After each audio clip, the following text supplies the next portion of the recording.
you think that cutting jump scares is easy, and it's not. It's very tricky. You learn a lot about silence and loudness and when to use silence.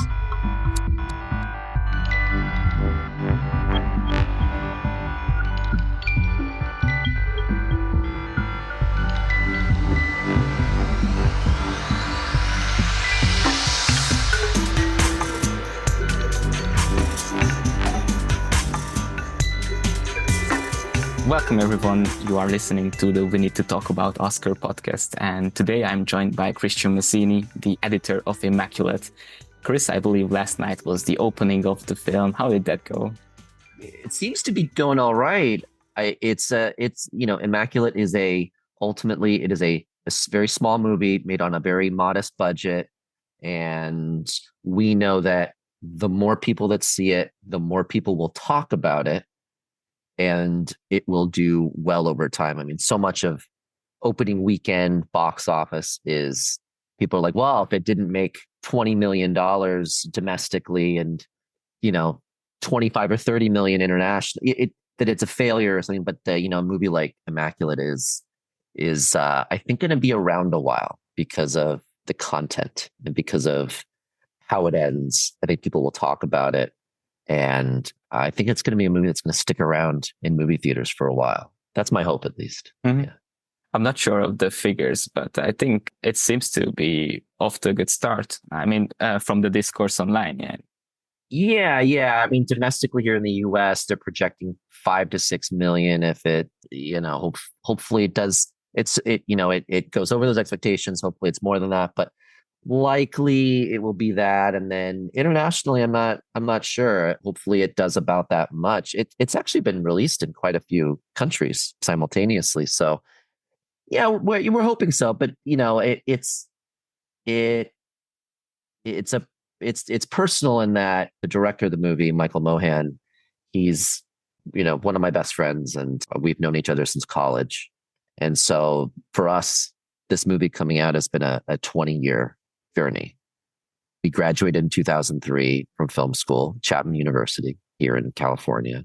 And this has just been our dream, to have our names up on the screen. It's what everyone who goes to film school, everyone who goes into the film industry, they want to make movies that affect people. And you can choose your genre that you love and want to make a movie like that. Mike is somebody who he started out kind of wanting to do dramas and dramedies and romantic comedies and that sort of thing. And then he shifted into erotic thrillers and horror and horror films. And the reason is that he realized that those genre films are fun. They're fun to make. Mm. And I'm someone personally, I'm more of a historic epic sort of person. I love fantasy and sci-fi and that sort of thing. It's funny because between Voyeurs and Immaculate, these are not genres that I typically watch on my own, but I have grown to appreciate them. And I think me being very sort of cagey with them and not fully embracing them actually has made those movies better, because I'm the one in the room who's always like, are we sure that we should do this? Most of the time it's yes, because we want to shock the audience. That's what a horror film and I think erotic thrillers are meant to do. But sometimes it's nice to pull back a little bit and be like, let's just have a quiet moment here. Let's do this. So it's been an interesting journey, but I'm hopeful for the film. I think it's going to be around a while. Mm-hmm. As for yourself, as a warm-up question, we like to ask whether you have a core memory about films. Is there something that early on made you want to become a filmmaker? Yeah, I can pinpoint the moment that I wanted to do it. It was 1989, Indiana Jones and the Last Crusade. It was out in theaters. I saw a 10 p.m. showing at my local movie theater mall near our house. And I just remember just being in awe of that movie. And, I think I had maybe gone to seen movies in the theater before then. Obviously, I'd watched Star Wars and lots of other stuff on television before that. But for some reason, the magic of this particular, I think I'd finally just gotten old enough that I could fully I fully realized what the effect of the movie was having on me. And yeah, from that point on, although it's funny because I loved the movie and I was curious about movies, but what I actually came away with is that I wanted to be an archaeologist. And then I was midway through high school and my dad's like, I don't think you're going to make any money doing that as a living. I'm like, you're probably right. So then I pivoted to being interested in film. And I've been editing since I was in high school, since 14, 15 years old. And I don't know how to do anything else. So if this doesn't work out for me, I'm in real trouble. That's actually like really funny that you wanted to become an archaeologist, because I wanted to become an archaeologist Oh yeah. I mean, in high school. was it Yeah. was it because of Indiana Jones like me, or was it, or you just loved history? I just love history, but No, I loved Indiana history, Jones made was, definitely. yeah. Yeah. And then in Yeah. high school, I shifted to finance to actually make a living. Yeah, exactly. Yeah. That's the way it is, but it's interesting. What I will say is that being in the industry, I've been very fortunate. My kind of other side career is in film advertising. I'm currently working for Disney on their trailer side, and that has been a very good living. And what it's allowed me to do, not recently because I got married and then I have a little boy, and so when you have a kid, you don't get to do very many big, adventurous, fun things because you're taking care of them. But when I was in my 20s and my early 30s, I was able to travel a lot. And one of the things I did is I went to Egypt and I was there. I traveled around with an archaeologist and a group and had an amazing time. So I was able to still fulfill some lifelong ambitions, and it came through the film industry. The industry now is going through tougher time. There's a lot more uncertainty because of the shift to streaming, and so it's less secure in my mind than it used to be even 10 years ago. So hoping that this year is good for everyone and that the unions here get to an agreement with the studios and then everything kind of go back to normal. But yeah, it's in with that and then AI. I mean, we could talk about AI and uses of AI, but it's just it's getting really interesting, and I have no idea what's going to happen in the future. Every day is new. As you mentioned, you are great friends with Michael Mohan, and you work together on quite a few things. So there wasn't really much of a question when he started developing Immaculate that you will be attached as well. Well, it's interesting, the story there, because Immaculate was something that Sydney Sweeney brought to Mike. Typically, Mike likes to write his own scripts and direct the scripts that he writes. He likes to have that kind of control over it. But Sydney brought it to him, said, "Do you want to make a horror film?" And I think it was like 3 months later, he found himself in Italy doing pre-production, getting ready. And so Immaculate came together very fast. And then I wasn't hired on Immaculate until 2 weeks before they started shooting. So it was not a given thing that I would do the movie. I had to convince the producers. I had to go through the usual process. It wasn't just, oh, hey, my friend wants me to do it. I had to. That obviously has a lot of weight. The director wants you, but you have to still convince people. So yeah, it's not an automatic. It's not an automatic thing. But in the end, I was able to do it, and it was a great process. And as Immaculate is your first horror film, was there some sort of reluctance on your part to do it, or were you just eager to jump in? Yeah. Oh yeah. Yeah. Especially with the ending and everything. My initial reaction to Mike was, are people going to hate me for making this movie? Like, I don't, and now I don't feel that way, obviously, because I actually don't think it's anti-religion. I think it's anti-cult, right? Because the spoiler alert, I think I think the villains in the movie, I don't think of them as the Catholic Church. Mm-hmm. I think of them as a cult living inside of a monastery or inside of a convent, sorry, that are doing this sort of on their own independently. And so, and she is a devout woman who trusted people who she thought were also devout. And it turns out they're just insane. And what they do to her is awful. And so since we kind of dug in, I felt a lot better about the content. But my initial reaction was like, I don't think you should do this. Not only should I not do this, I'm like, Mike, you should not make this movie. And so, and I think he wanted the challenge. He wanted to do all these things. So I said, okay, let's do it. Yeah, I've been listening to podcasts with Michael, and yeah, he seemed very eager. Yeah, what you hear on the podcast is the person he is. He's a very eager guy. He always wants to challenge himself. Yeah, I think it's possible he'll return to horror. I mean, when your movie is a success, you can sort of pick what you want to do. When when it falls short of that, but it still gets good reviews and always like, it all depends on what the reaction is 2 weeks from now, like how people feel about it after a couple of weeks. Because, he might do another horror right away because that's what's offered to him. I mean, this is the reality of the film business I'm talking about. So he might get offered another horror film because that's what's being offered to him, or he may be able to pick what he wants to do. Like, he's joking. I don't know. I don't think he's joking. Actually, I haven't talked to him about it, but he talks about wanting to do a musical. Mm-hmm. Like, okay, another genre that I don't have a particular interest in. So I mean, I think that's sort of the cruelty of this for me, is that he's doing every genre except for the ones that I really love. That I really love. But that's fine. Making movies is a privilege, and you can't take it for granted. Yeah, absolutely. And as for you, how was it different to edit a horror film versus a drama or a comedy? It was a learning process. You think that cutting jump scares is easy, and it's not. It's very tricky. You learn a lot about silence and loudness, and when to use silence, and when things should be very loud.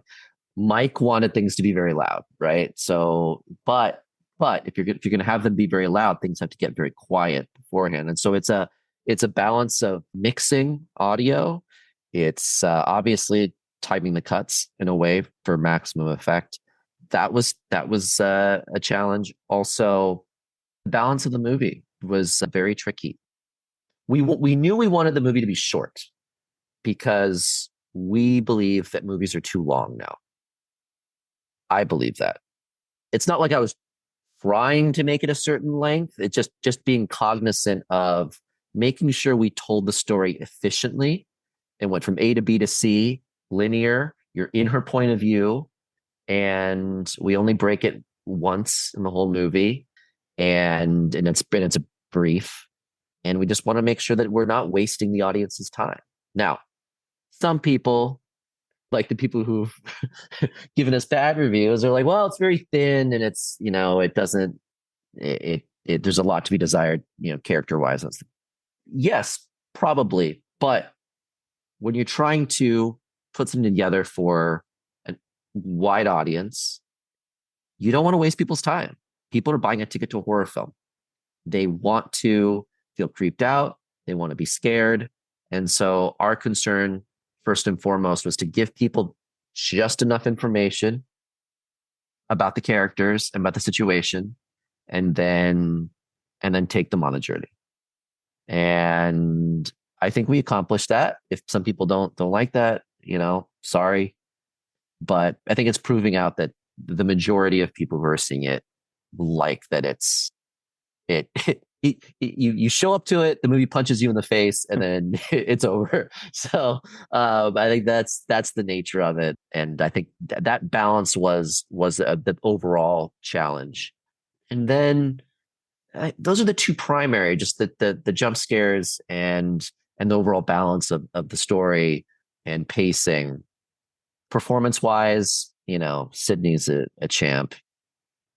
There's probably no other editor working that has edited her footage as much as me, because I had the Netflix series Everything Sucks that she was in, and then Voyeurs, and now Immaculate. I think I guess I'm a Sydney Sweeney expert as it pertains to editing her performances, right? So she's very good. I mean, every time we work with her, she gets better and better and stronger and stronger. And she she put the whole movie on her shoulders, and it was needed. This movie needed a plus performance from her, and she delivered it. And then the rest of the actors were wonderful. Local Italian actors who did great work. So Mhm.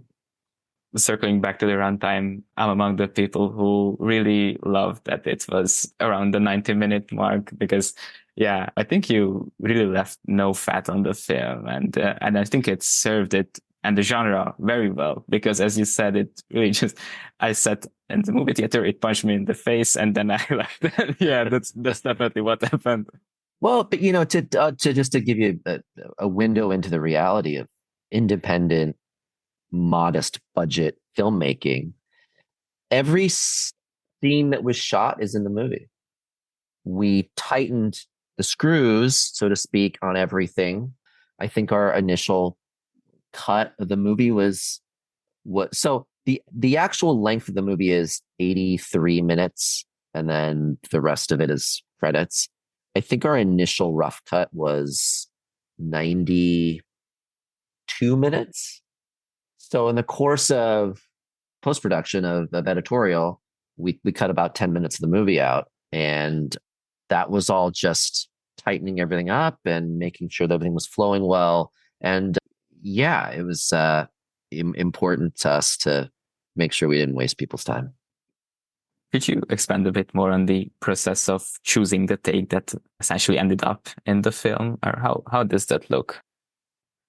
There's never any one way to go about it. I mean, if you've got 5 takes, typically it takes the actor and the director a couple of takes to kind of feel out what is the right way to play this, right? So should Mother Superior be happy in this moment? Should she be angry in this moment? Should she be, and so after a few takes, the actor and the director feel out what it should be.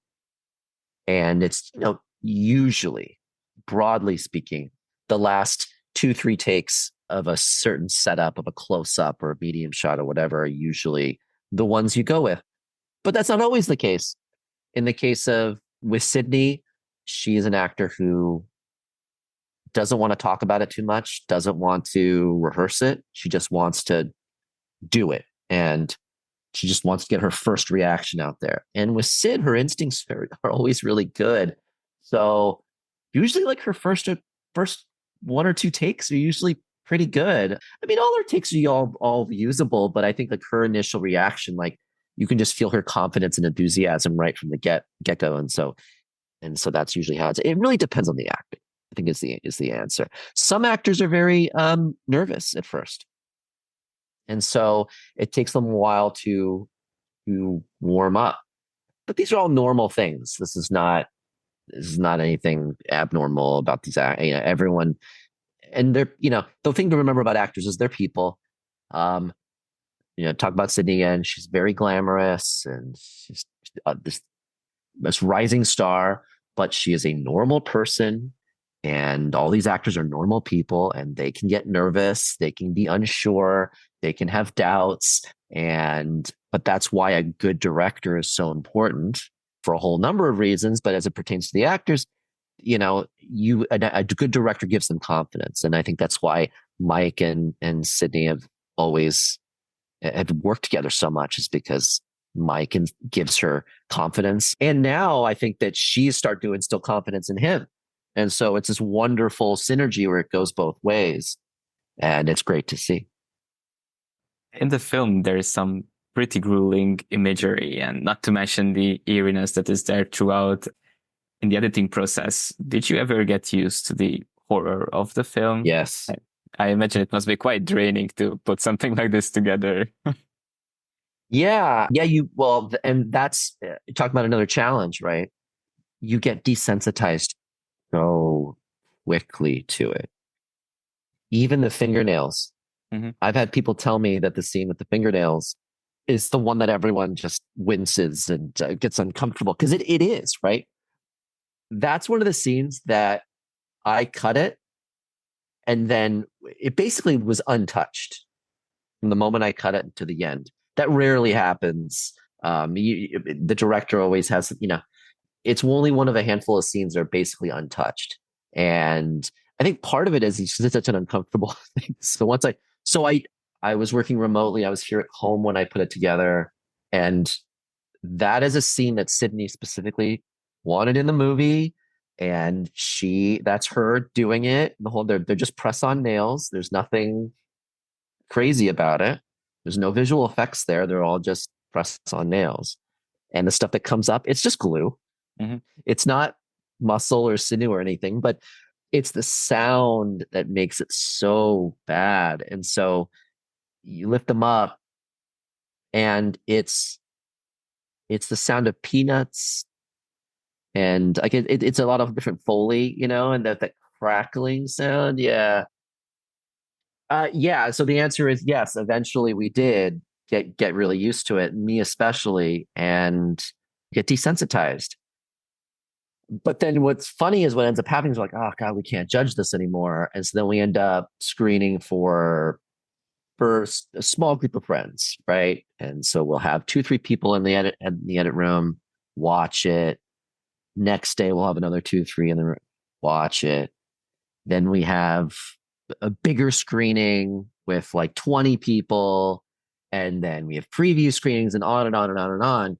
And so you're getting all this feedback, and people are saying, yeah, it's scary, it's effective. But of course, I'm watching it more and more. So for me, it's less and less effective every time. And yeah, it gets very difficult to judge.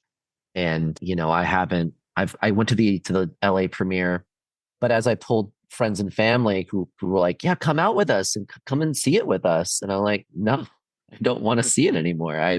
I'm proud of the movie, but I can only take Sydney screaming so much. I've been hearing her in my head for months and months and months and months.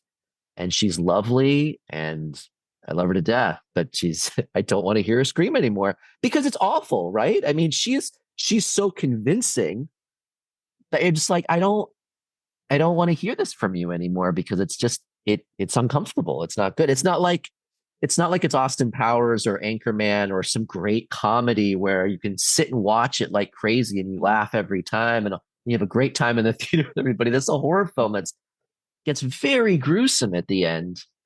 Yeah, maybe I am hoping for a musical as the next thing because just to get away from all the awfulness. Yeah. I was thinking that maybe we could go through a few scenes that really stood out for me.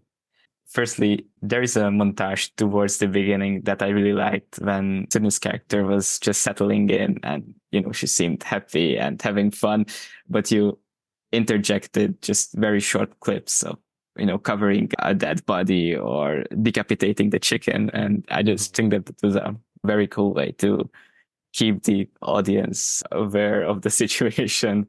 Yeah. That's actually another sequence that I put it together and it was largely untouched the whole time. We decided to use cue from the 1970s nunsploitation film, and we just decided to use that cue. It started out as temp, and we decided to license it because it just worked so well. The reason why, so there was a lot of conversation about, well, should we keep this in? It does feel a little dated, right, for the film, but ultimately it has such a good feel to it, and you're in her point of view. So we all know that at the very beginning of the movie, there's this other nun, leg broke, buried alive. We as the audience all know that this is a terrible place and she should get out of there.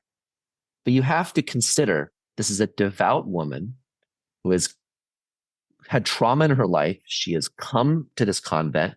She's there to do God's work. And he is inclined to believe the men there, the women there. They have their best interests at heart. They're doing right by the older nuns there that they're taking care of. In her mind, everything is great. When she first shows up, you have the one nun, the red-haired nun, take her around the convent and explain everything to her. And the music there is a little bit jaunty, and that has a sort of feel because he's happy to be there, right? And then you have this montage that is very like, oh yeah, we're having fun being nuns, and you're like, but you should be afraid. But she doesn't know to be afraid yet. Everything is totally normal, even when she has that experience with the red veil nun down in the reliquary. Yeah, that's weird, but he's also an American nun coming to a place. He has likely never been out of the country. And you guys, you Europeans, you have some weird things happening over there. We don't know what, I'm just kidding. But, she's in a foreign place. And so she doesn't know what's normal. Right. Mhm. And so, yes, things start to add up to her, but it's not until she's become pregnant after this horrible experience that she's like, okay, this something not quite right. But it takes her a while to get to that point, but because she's a very trusting character. And I think we're all guilty of that, right? Sometimes we don't speak up in situations when we should, even though things don't feel right, but because you trust the people involved, right? It's a very normal thing to happen in life. And so I think that's what you see in the movie. And I think the montage is an element in letting the audience know that he's fully on board with everything that's happening when she gets there. Next, I wanted to mention the chase scene down in the tunnels because I think that was highly effective. I was barely able to watch it. Yeah, so if that was your intention, it definitely worked. Yeah, I mean that's another interesting sequence. So they shot that. Those are real catacombs. That is not a set. And I think you can tell that, right? I mean, Yeah, it doesn't yeah. look like a set. But it was a very difficult shoot. They could only shoot for 15 minutes at a time down there because there's no oxygen.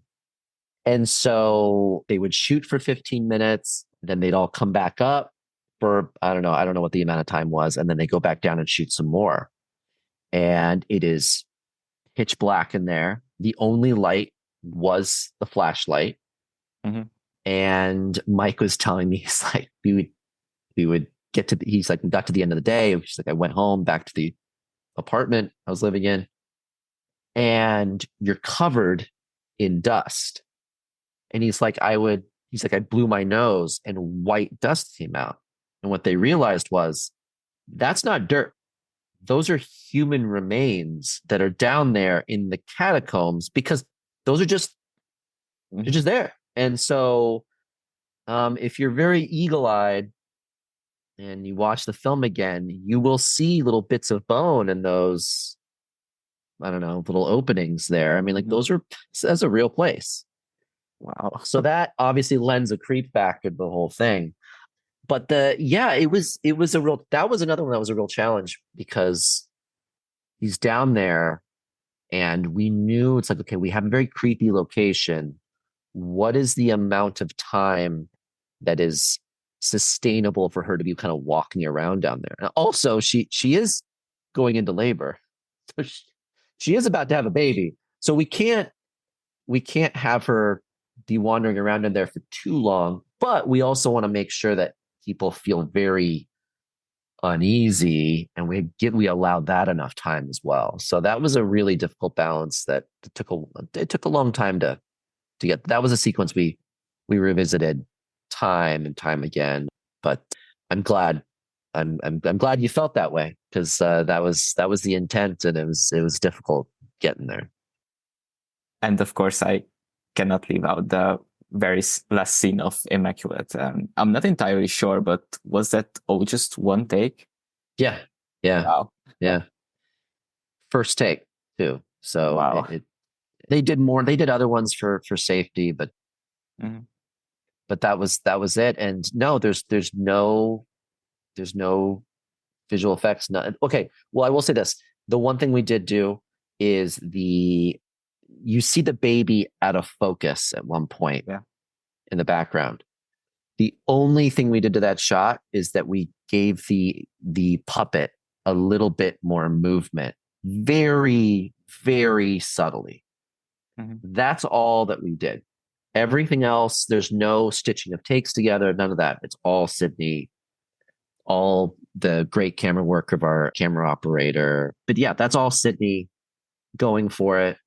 And yeah, it's like a legendary thing. I mean, I think years from now, people may not talk about the entire movie, but they'll talk about Sydney Sweeney's last scene in that movie, I think, because he just knocked it out of the park, and she just did it. And that, again, that is not rehearsed. They generally blocked out what was going to happen. So they give birth here, and it's going to walk over here, and the thing, and they just did it.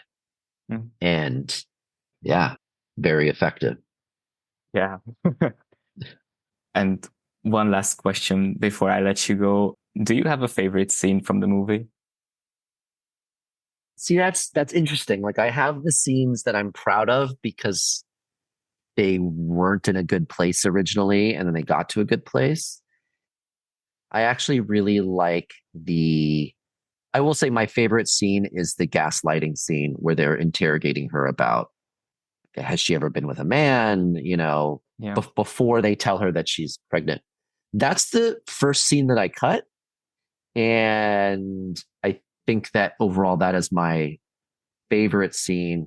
That scene was always good, but I just love that scene because to me, that is like the heart of the movie, because you've got all these men in positions of power gaslighting this woman, and the way it's shot, the way it's acted, everything about it really works for me. I love cutting a good dialogue scene. I think it's the best. And so I think that scene, it's, yeah, I don't know, maybe people expect me to say, any one of the scary moments, but honestly, it's that whole sequence where they're interrogating her through this ceremony where you see her in all of her, merry vestments and all that. That to me is my favorite. And what was one that you're particularly proud of? It probably is the catacombs. Yeah, I think it probably is the catacombs, because there were a lot of other ways it could have gone, and finding the right balance was tricky, and I think we got there. So yeah, I think that one too. Well, thank you, Christian, for your time and accepting our invitation. It was really great talking to you. Thank you. Yeah, good luck.